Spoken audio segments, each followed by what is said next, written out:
본 방송에서 제공하는 투자 정보는 투자 판단에 대한 조언입니다. 방송에서 제공하는 주식의 가치, 가격 상승 및 가격 하락에 대해서는 방송사에서 보장하지 않습니다.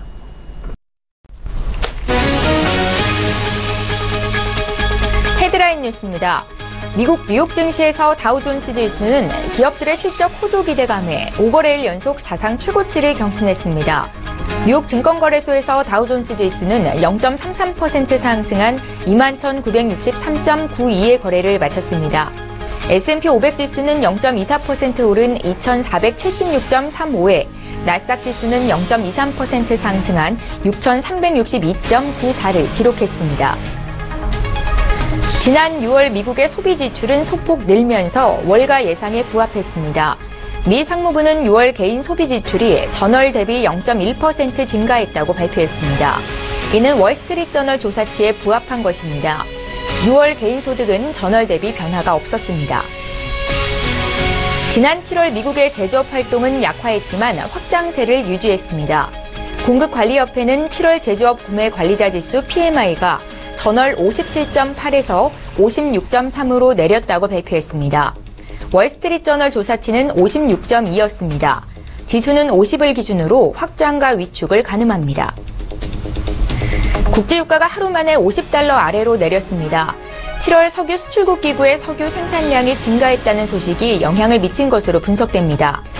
뉴욕 상품거래소에서 거래된 서부 텍사스산 원유 9월물은 전날보다 2% 내린 배럴당 $48 16센트에 거래를 마쳤습니다.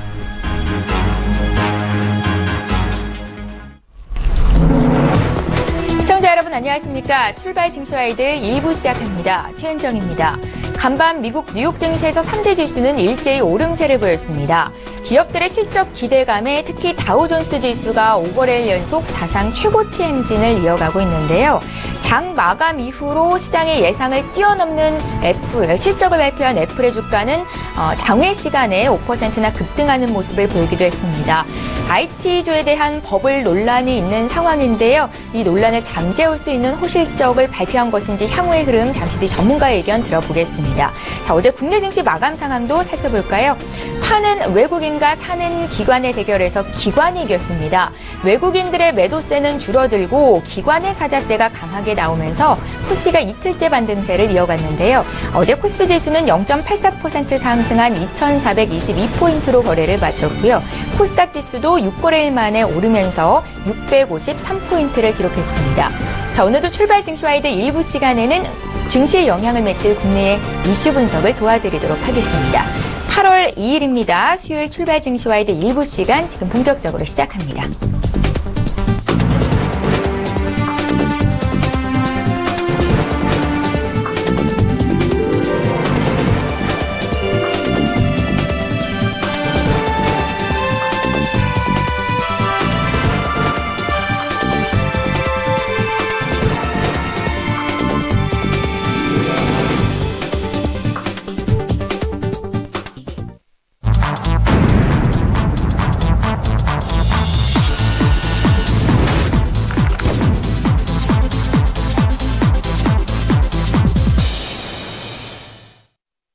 예, 시장의 중심이 되는 이슈를 꼼꼼히 점검해드리는 시간입니다. 브레인코리아 인베스트의 신송용 대표와 함께 자세한 이야기 듣겠습니다. 대표님 안녕하세요. 네, 안녕하십니까. 예, 반갑습니다. 자, 먼저 지난밤 미국 시장 리뷰를 좀 해보겠습니다. 네, 미국장 예, 마감 이후로 애플이 호실적을 발표했는데요. 이게 기술주에 대한 우려를 좀 잠재시킬 수 있는 실적이 되는 건지 의견을 좀 여쭤볼게요. 일단 가장 중요한 지금 시장 내 이슈, 방금 말씀하셨던 대로 IT 기술주들에 대한 버블 논란. 과연 2분기 실적이 정점이겠느냐 아니면 3분기, 4분기까지 지금 현재 호조세가 계속 이어질 수 있겠느냐의 여부. 이와 맞물린 실질적으로 시장의 밸류에이션과 관련된 고평가냐 아직도 오를 여지가 있는 적당한 밸류에이션을 지금 현재 가지고 있느냐의 여부. 소위 말하는 주가의 상황. 주가의 위치, 주가가 현재 위치하고 있는 그 상황, 그리고 실질적으로 실적의 상승세, 실적의 성장세가 그 주가의 어떤 지금 현재 위치를 뒷받침해주고 있느냐의 여부, 계속되는 시장 내 논란거리로 남아있는 것이 사실이지 않을까 이렇게 말씀을 좀 드리고 싶습니다. 하지만 지난밤 오늘 새벽이죠. 애플 컴퓨터의 시간 끝나고 그 실적 발표한 부분들 실질적으로 시장 내 전망치는 아이폰 판매가 한 4,070만 대 정도가 됐었죠. 근데 실질적으로 4,100만 대. 실질적인 시장의 전망치를 상회하는 판매량 만들어내면서 실적에 대한 서프라이즈를 기록을 했다. 그에 따라서 시간 외 시장에서 급등하면서 159달러를 상회하는 그런 주가의 상승이 진행되고 있다라는 부분. 매출 역시 상당히 중요한 포션을 차지하고 있습니다. 이익의 증가뿐만 아니라 실질적으로 매출의 증가. 매출은 7% 정도 증가를 했는데요. 이 매출의 증가가 실질적으로 단위당 전반적인 고정비의 감소를 가져오게 되면서 소위 말하는 영업 레버리지 효과를 극대화시킬 수 있는 그런 요소. 우리 시장 내에서도 이런 비슷한 요인들을 계속 찾아봐야 될 것 같은데요. 소위 말하는 자본재 산업 속에서 특히나 그 기술주들에 있어서의 단위당 고정비의 감소를 통한 영업 레버리지 효과를 증대시킬 수 있는 그런 부분, 결국은 매출의 확대에서 찾아봐야 될 것이다라는 부분. 앞으로 다가오는 3분기, 4분기 실적 중에서는요, 특히나 어떤 그 이익단의 증가뿐만이 아니라 매출의 증가가 과연 나타나고 있는지, 안 나타나고 있는지 이 부분에 대한 관심 분명히 가져가야 될 것 같습니다. 이와 정반대에 있는 회사들이 있죠. 바로 조선업종이 아닐까 말씀을 좀 드려보는데요. 지난밤, 어제, 현대중공업의 주가, 일단 상당히 긍정적으로, 조선업종의 주가가 긍정적인 마감을 했습니다. 일단, 흑자를 기록했다라는, 특히나 현대중공업 같은 경우는 6분기 연속 흑자를 기록을 하게 되면서, 시장의 우려감을 조금씩 떨쳐버리는 그런 모습들로 다가오고 있지만, 어떤 그 손익계산서를 찬찬히 좀 들여다보게 되면요. 현대중공업 같은 경우 매출 22%나 감소하는 그런 모습을 보여줬다라는 부분. 이익의 증가, 하지만 매출의 감소.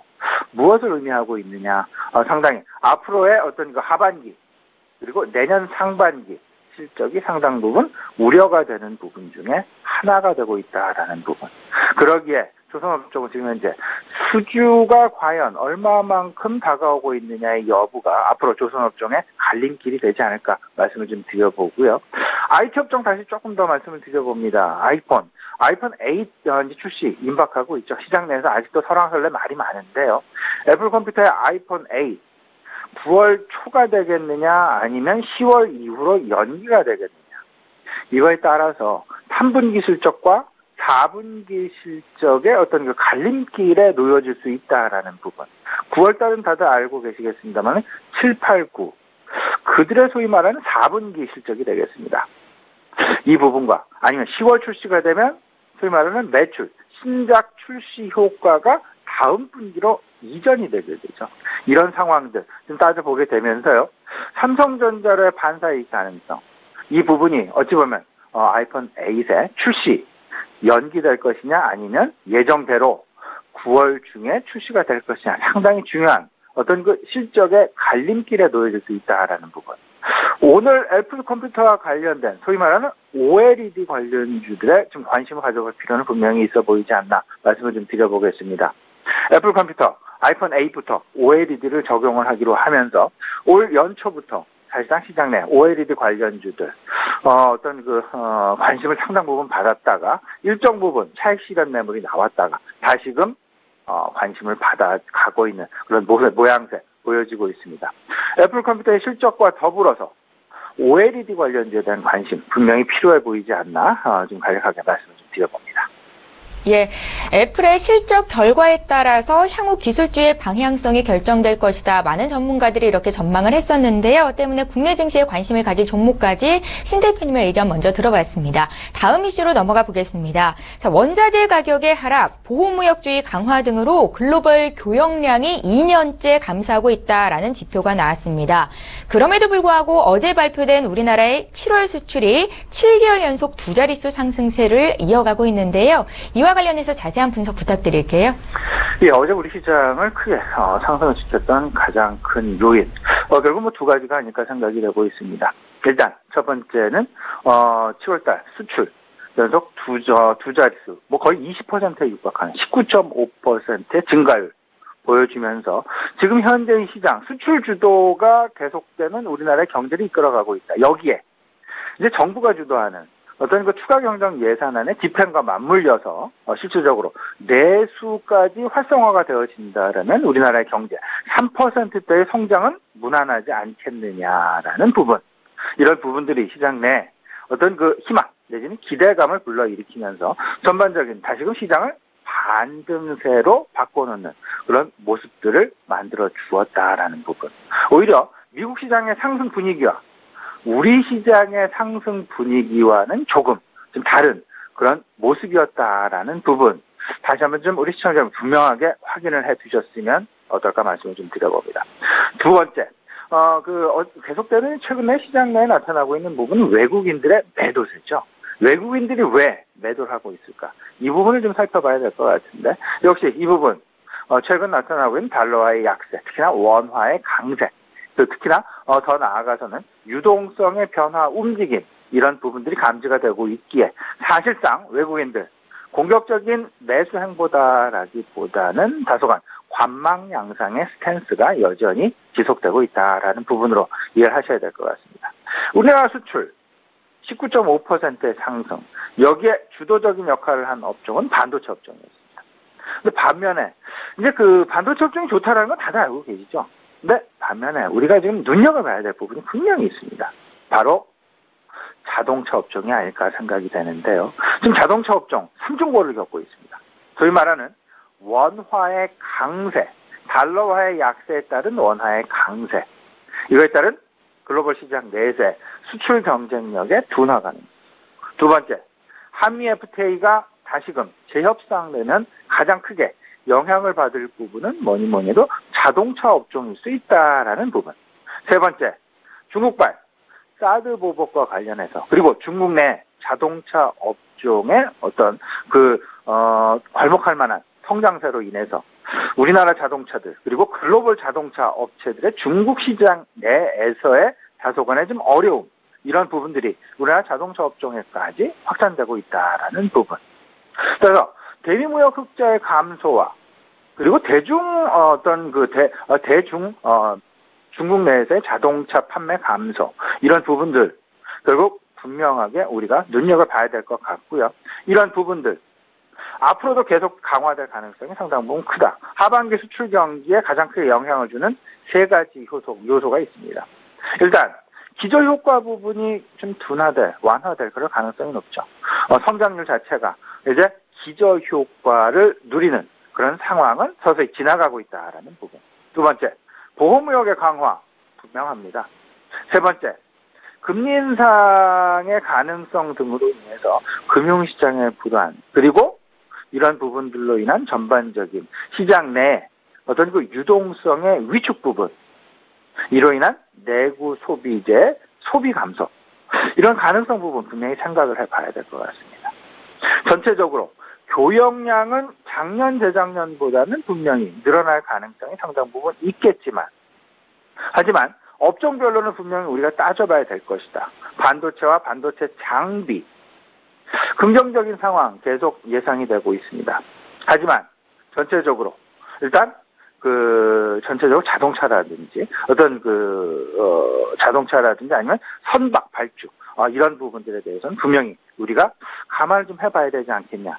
가장 우리가 원하고 있는 좋은 시나리오는 원자재 가격이 계속해서 상승을 하고, 이렇게 되면서 투자가 활성화가 되면서 교역량이 증대가 되고, 교역량 증대는 결국은 선박 수요의 증가, 조선업종의 호조, 더 나아가서는 이에 전방산업인 철강산업까지 긍정적으로 영향을 미칠 수 있다라는 부분.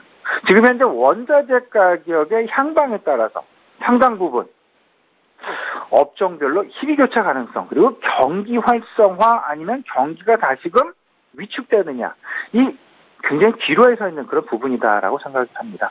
그나마 다행인 것이 최근 원자재 가격이 상승을 하고 있고, 특히나 구리를 비롯한 비철금속들의 가격들의 상승, 여기에 더 나아가서 원유 가격의 상승, 물론 지난밤 같은 거 한 2% 정도 하락을 하면서 다시금 49달러대로 내려앉긴 했습니다만은 그래도 여전히 최근 50달러대를 오르락내리락 하면서 상당 부분 인플레이션 기대감에 긍정적인 역할을 해주고 있다라는 부분.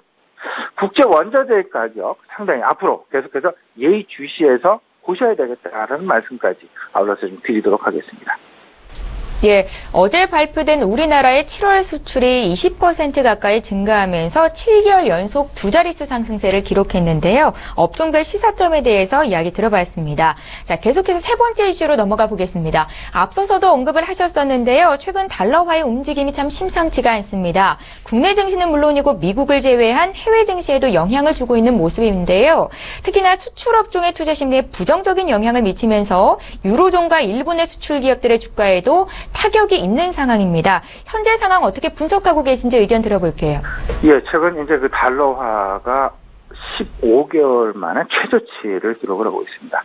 그저께였죠? 92.78포인트로 달러 인덱스 마감을 하면서 15개월 내 최저치. 물론 이제 그 간밤에는 소폭 상승하는 93.07로 마감하는 그런 모습 나타났습니다. 달러화 약세 세 가지 주요 배경을 짚어보셔야 될 것 같습니다. 일단 첫 번째가 주요 통화 정책, FOMC의 완화적 통화 스탠스를 조금 더 연장하는 그런 분위기, 연장되어지는 그런 분위기. 여기에 최근 트럼프 행정부의 러시아 스캔들, 외교 갈등, 더 나아가서는 북한 미사일 발사 등의 미국의 어떤 그 위치, 이런 부분들에 대한 흔들림, 소위 말하는 신뢰에 대한 우려감, 이런 부분들이 최근 달러화 약세의 주요 배경으로 작용하고 있다는 것.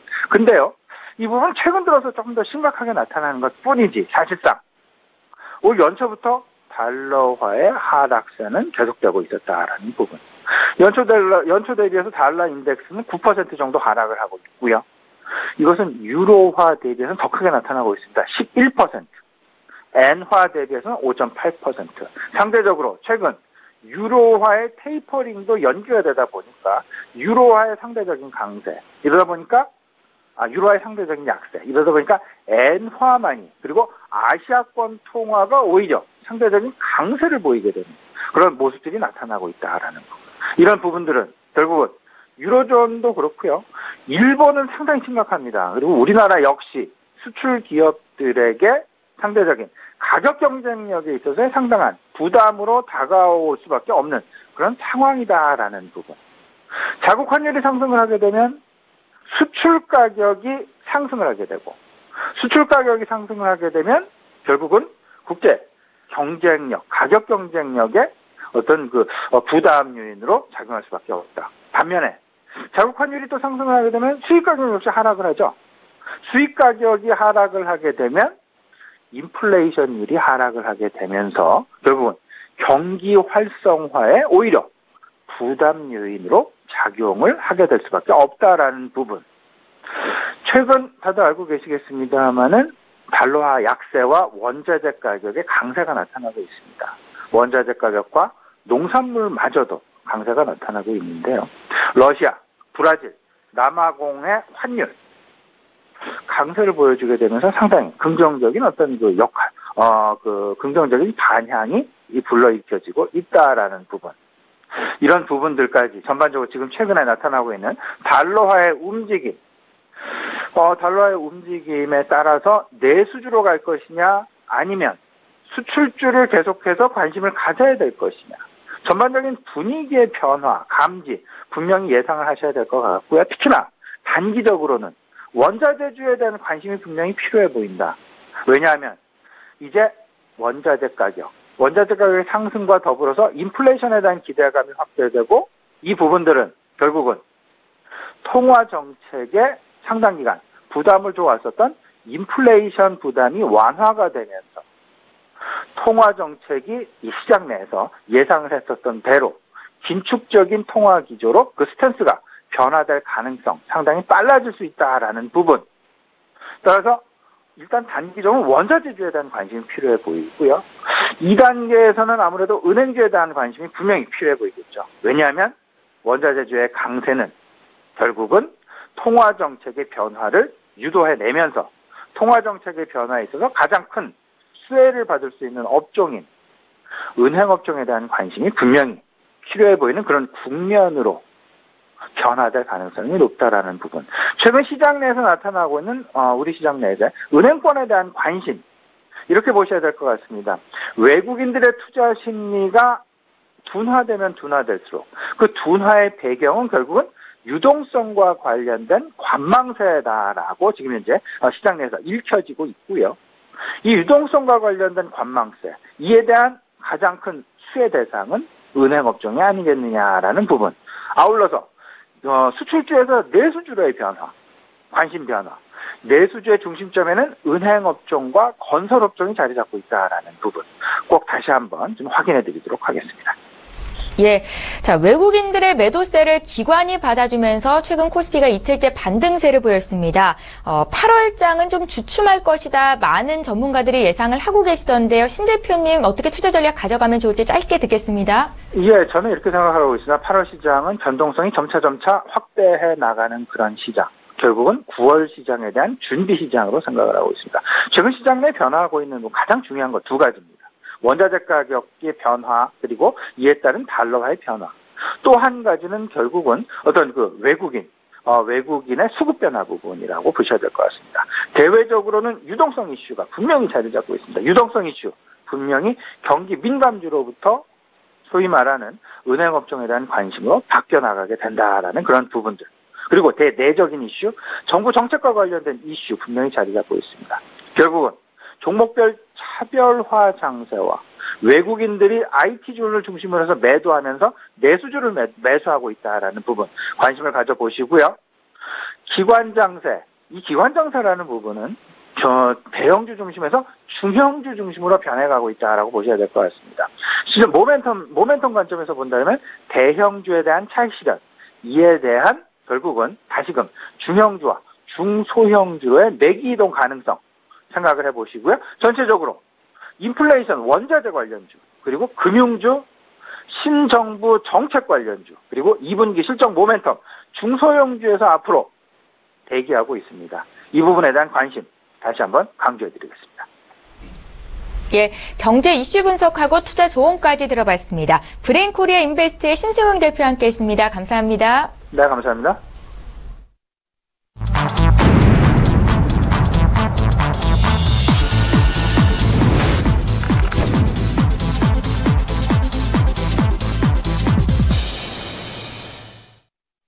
예, 이번에는 국내 이슈를 보다 구체적으로 분석해보겠습니다. 라이브 이슈타임 시간이고요. 오늘도 역시 신한금융투자 곽상준 부지점장님 화상으로 만나보겠습니다. 안녕하세요. 안녕하세요. 예, 잠시 뒤에 다시 한번 연결을 해보겠습니다. 자, 이번 시간은 국내 이슈 분석을 해드리는 시간인데요. 달러 약세가 지속될 것이다. 많은 전문가들이 이렇게 예상을 하고 계십니다. 달러 약세가 지속이 된다면 외국인들의 순매수를 기대해 볼 수도 있겠지만 국내 수출주에는 타격이 있을 것이고 내수주가 답이다라는 의견 앞서 신승용 대표께도 여쭤봤었는데요. 이에 대한 의견을 보다 구체적으로 들어보는 시간 가질 거고요. 신한금융투자의 곽상준 부지점장님 다시 한번 연결해 보겠습니다. 안녕하세요. 네, 안녕하십니까. 곽상준입니다. 예, 반갑습니다. 첫 번째 이슈부터 보겠습니다. 최근 달러 약세가 장기화될 것이다라는 이슈들이 나타나고 있는데요. 달러 약세가 지속이 되면 외국인들의 매수세를 좀 기대해 볼 수 있는 건 아닌가라는 긍정적인 생각이 들기도 하는데 일단은 국내 수출주에는 좀 부담이 될 수 있겠죠. 이럴 때는 내수주가 답일까요? 부지점장님의 의견을 좀 여쭤볼게요. 네, 자연스럽게 원화 강세이지 않습니까? 달러 약세는. 그러면은 원화 강세가 되면은 수출입으로 따져보면은 수입하는 업체는 똑같은 돈을 주고 더 많은 수량을 수입할 수가 있겠죠? 그러니까 평소에 동일한 원화 가격을 받던 제품을 더 싸게 구입할 수 있기 때문에 아무래도 이익이 커지게 됩니다.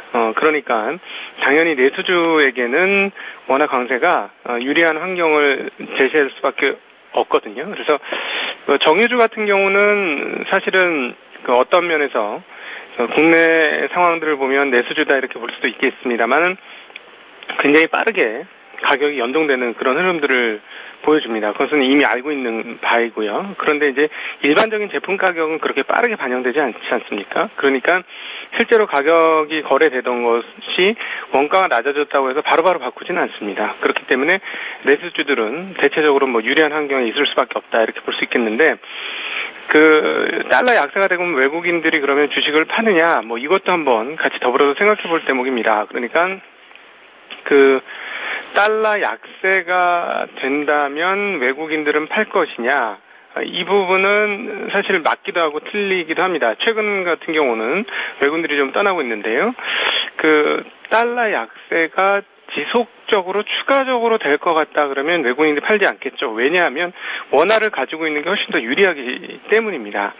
그러나 이전보다 달러가 이미 많이 약세가 됐다면 그것은 좀 다르죠. 그러니까 최근의 모습이 좀 그러한 모습인데요. 앞으로 추가적으로 달러가 약세가 되는, 즉 원화가 강세가 되는 그런 폭보다 그동안의 원화가 강세가 된 폭이 더 크다면 아무래도 그 환차익이 상당히 크기 때문에 주가에서도 이익을 받고 환에서도 이익을 받다면 외국인들은 차익 실현을 하고자 하는 욕구들이 분명히 있을 겁니다. 지금이 조금 그런 흐름이다 이렇게 볼 수가 있겠는데 지금 흐름은 정리해보면 이거죠. 그러면 달러 약세가 이미 끝난 것이냐 뭐 이렇게 생각하실 수도 있는데 저는 그것은 아니라고 봅니다. 왜냐하면 수출입 상황들이 계속 좋고 한국의 경상이 계속 흑자가 나는 상황이기 때문에 원화가 강세가 되는 건 자연스러운 상황이고요. 첫 번째. 또 하나는 미국이 지금 달러 약세를 굉장히 원하는 상황이에요. 달러가 원에 대해서만 약세가 아니고 전 세계 통화에 대해서 약세이거든요. 그러면서 실제로 미국의 수출주들이 실적이 굉장히 잘 나오고 있습니다. 애플 같은 경우도 실적이 굉장히 크게 증가하는 모습 보여주고 있거든요. 이번에 걔네들 애플의 회계년도 3분기 실적이 전년도 대비 상당히 많이 증가하는 양상을 보여주었습니다. 이것이 바로 달러 약세의 효과다 이렇게 볼 수 있습니다. 우리가 원화 약세하면 한국의 수출주들이 좋다고 하듯이 달러가 약세이면 미국의 수출주들이 자연스럽게 좋을 수밖에 없는 것이죠. 그런 측면이 있는 것이고요. 그러니까는 다시 한번 정리를 해보면 달러 약세에 의해서 외국인들이 나가는 것은 저겁니다. 그러니까는 그동안에 달러 약세가 많이 이루어졌다고 판단했을 때 그렇게 하는 것이고요.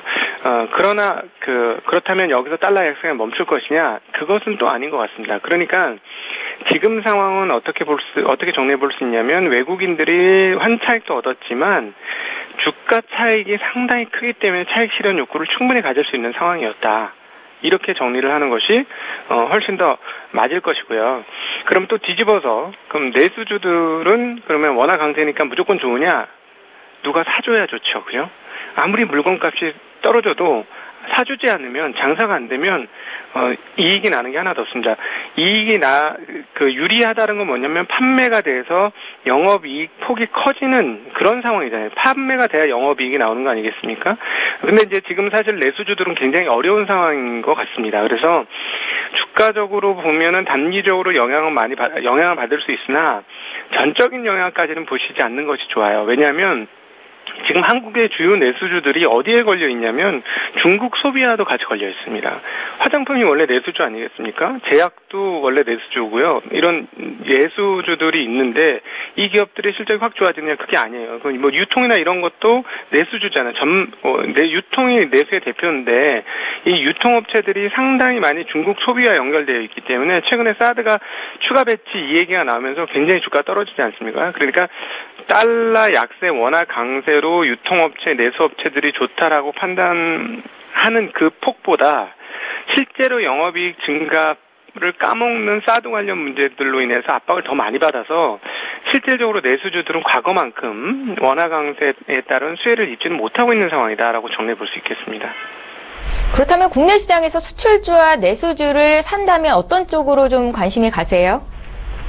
수출주, 내수주의 이분법보다는 어떤 놈이 실적이 좋으냐 이걸 보시는 게 맞습니다. 지금 그동안에는 IT 주식들이 좋았죠. 지금 반도체가 대만 쪽에서의 공급 부족까지 펼쳐지면서 수량과 가격 모두 좋아서 엄청난 이익을 냈습니다. 역대 두 번째 수준의 반도체 매출이 나타난 상황이라서 IT 주식들은 이것들이 조금 더 흘러갈 것 같고요.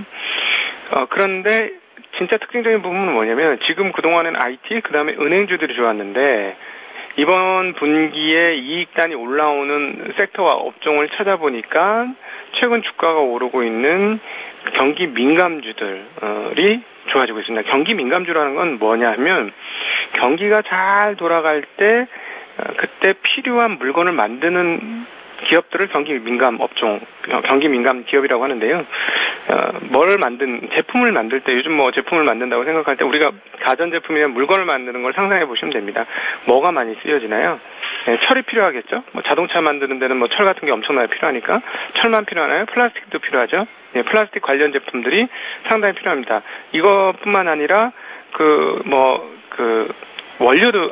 연료 같은 것도 상당히 필요하겠죠?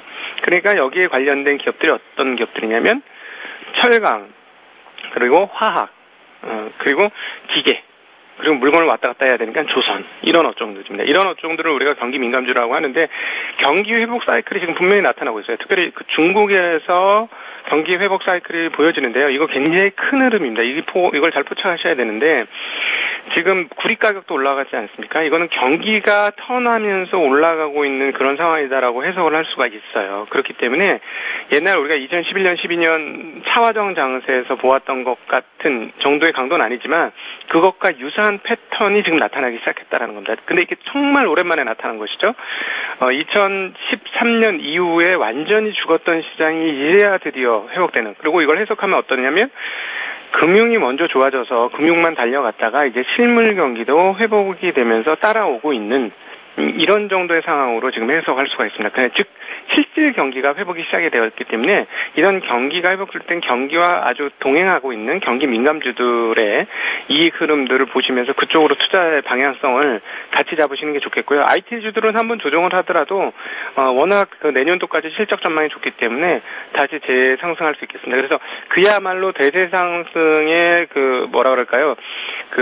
바탕이 마련되어지는 거죠. 옛날에 2011년, 12년 주가지수 그때 당시에 최고치 갔을 때는 차화정이 이끈 장세였습니다. 근데 지금 상황은 뭐냐면 한국의 대표인 업종인 IT 업종 가고요. 그리고 경기 민감주니까 한국의 주요 업종이죠. 철강, 기계, 화학 이런 업종들이 갑니다. 딱 하나 자동차만 지금 못 가고 있는 거거든요. 그러니까 전반적으로 잘 가고 있는 흐름으로 시장 지수를 끌어당길 가능성이 상당히 있기 때문에 내수 수출보다는 이익단 규모로 보시면서 접근하는 게 좋을 것 같습니다. 실질 경기의 시작이다 하셨는데 부지점장님께서는 하반기 국내 증시도 긍정적으로 평가를 하고 계시다라는 생각이 들고요. 한 가지만 더 여쭤보겠습니다. 정유주에 대한 시각인데요. 어제 신고가를 기록했습니다. 3대 정유주가 모두 국제유가가 2달 만에 $50를 넘어섰고 오늘은 좀 밀렸지만 향후에 정유주에 대한 전망이 굉장히 좋은 상황인데요. 같은 의견이신가요? 네, 지금 앞서 잠깐 말씀드렸습니다마는 이 2008년도 리만 사태 이후에 완전히 다 망하게 되니까 그게 갑자기 돈이 뻥하고 없어지는 거예요. 그 부채로 이렇게 키워놨던 것이 갑자기 가격이 떨어지면서 확 빈 공간이 생길 정도로 경제에서 그 부분이 없어진 거죠. 그래서 이걸 메꾸기 위해서 우리가 무엇을 넣었을까요? 마치 싱크홀이 뻥 터진 것처럼 2008년도에 리만 사태는 우리에게 다가왔는데요. 이 싱크홀을 이렇게 극복하려면 흙을 덮어야 되겠죠. 흙을 계속 채워 넣어야 할 겁니다. 그걸 어떻게 했나요? 현금을 찍어서 윤정기를 돌려서 현금을 찍어서 그냥 거기다 쏟아부었습니다. 그래가지고 이 빈 공간을 채웠죠. 근데 이게 아무리 채워도 안 되는 것 같아서 계속 채웠어요. 그랬더니 결국 지금 보니까 원래 채워야 되는 것보다 더 많이 채웠죠. 그러니까 이 부분들이 금융에서 나타난 것인데 이렇게 한 이유는 경기가 회복되길 바라면서 한 겁니다. 근데 이제서야 드디어 그 경기 회복이 나타나는 거예요. 금융만 먼저 갔던 것인데 그 흐름들이 어디서 가장 먼저 포착이 되냐면 정유입니다. 사실 올해 그 1, 4분기에서 2, 4분기 초까지는 정유주가 반등한 이후에 다시 빠졌어요. $40 초반대로.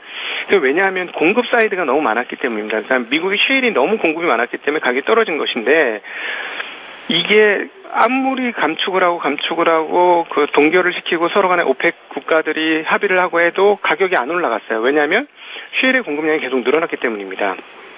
그런데 중국에서의 원유 수요가 조금씩 올라오기 시작했어요. 그러면서 42달러를 찍고부터 올라오면서 지금 50달러까지 올라왔거든요. 이번 50달러 올라오는 과정은 공급이 작아져서인 부분 좀 있긴 있습니다만은 수요 증가가 훨씬 더 영향을 크게 미친 상황입니다. 그래서 제가 경기에 대해서 말씀을 드리는 거거든요. 경기가 회복하는 흐름들이 포착되기 시작했다라는 것은 유가의 상승에서부터 우리가 그 시발점을 찾을 수가 있습니다. 그리고 유가만 오른 게 아니고 철강, 비철금속, 철광석 이런 것 원자재들도 같이 올라가고 있는데 이런 것들이 경기 회복을 보여주는 시그널들이라는 것이죠. 이런 상황에서 정유주들은 정제 마진이 커졌습니다. 경제 마진이 커졌기 때문에 이익이 증가되고요. 또 하나는 원래 쌉니다. 너무 싸요. 그래서 그 주당 순자산 가치 대비 현재 주가 보면 대표 한국의 기업들 섹터들 중에서 업종 섹터들 중에서는 상당히 저렴한 축에 은행과 더불어서 저렴한 축에 들어가는 게 정유주예요. 그래서 최근에 이것들이 원래 싼 주식이었는데 정제 마진이 커지면서 미래 이익단이 커질 것으로 예상되면서 주가가 상승한 것이라서 앞으로 좀 더 추가적인 상승은 자연스러운 것이 아닐까 하는 전망을 하고 있습니다. 예, 정유주에 대한 의견까지 들어봤고요. 마지막으로 짧게 투자 전략 좀 여쭤볼게요. 지금 채권 시장이 안 좋습니다. 채권 시장이 안 좋다는 건 뭐냐면 채권은 대표적인 안전자산이에요. 안전자산이 안 좋다는 건 자금이 안전자산에서 떠났다는 것을 의미합니다. 즉 세계적으로는 분명히 위험자산 선호이고 위험자산 쪽으로 자금이 빠르게 돌아가고 이런 것들이 원자재나 신흥국 증시까지 올라가고 있는 것이고요. 그리고 최근 6개월간 신흥국 통화가 강세입니다.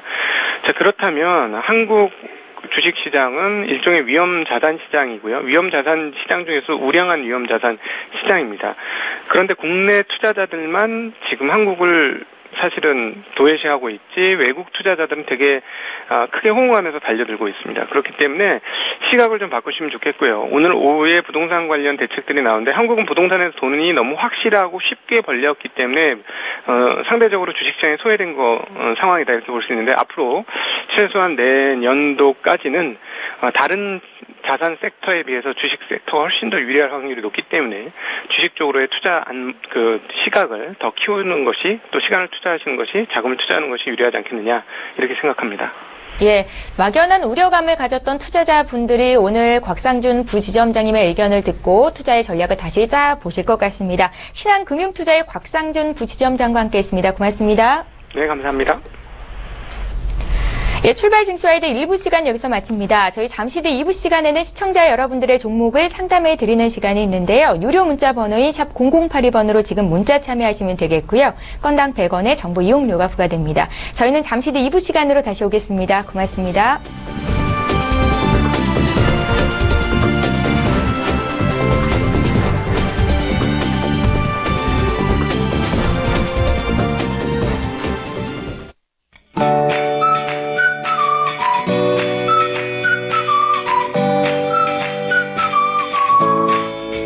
안녕하세요. K웨더 라이프스타일 예보 황지영입니다. 밤새 안녕히 잘 주무셨나요? 어젯밤 곳곳에서 열대야가 나타난 곳이 많았습니다. 어젯밤부터 오늘 아침까지 최저기온 서울이 26.6도, 제주도가 28.5도로 밤새 30도 가까운 기온을 보였다는 건데요. 오늘 낮에도 전국 대부분이 30도를 크게 웃돌겠고 한낮의 열기가 식지 못해서 밤에도 25도로 웃도는 열대야 나타나는 곳이 많겠습니다. 계속되는 밤낮 없는 더위에 지치지 않게 건강관리 잘하시기 바랍니다. 한편 오늘 오후에는 중부 내륙으로 대기가 불안정해지면서 소나기가 오는 곳이 있겠습니다. 5에서 40mm로 지역적인 편차가 크겠고 돌풍과 천둥, 번개가 치는 곳도 있겠으니 대비하시기 바랍니다. 현재 위성영상 보시면 전국 대부분 맑은 하늘이지만 강원도와 호남 내륙 등 안개가 짙게 낀 곳들이 있습니다. 출근길 안전운전 하시고요. 오늘은 동해상에 위치한 고기압의 가장자리에 들겠습니다. 이어서 자세한 지역별 날씨 나절 예보로 알아보겠습니다. 전국에 구름 많은 가운데 중부 내륙으로 오후 한때 소나기가 내리겠습니다. 낮 기온 서울 33도까지 오르겠습니다. 동해안은 상대적으로 더위가 덜하겠습니다. 낮 기온 속초 27도, 강릉 28도 예상됩니다. 남부지방 오후부터 구름 많아지겠고 광주와 제주도 33도, 대구 30도까지 오르겠습니다. 오늘 서해상으로 구름 많은 가운데 물결은 전해상에서 잔잔하게 일겠습니다. 일요일 중북부와 제주도에 비 소식이 있으니까 주말 계획 세우실 때 참고하시고요. 비가 내리기 전까지는 더위는 더 심해질 것으로 보이니까 체력 관리 잘 하시기 바랍니다. 기상정보였습니다. 본 방송에서 제공하는 투자 정보는 투자 판단에 대한 조언입니다. 방송에서 제공하는 주식의 가치, 가격 상승 및 가격 하락에 대해서는 방송사에서 보장하지 않습니다.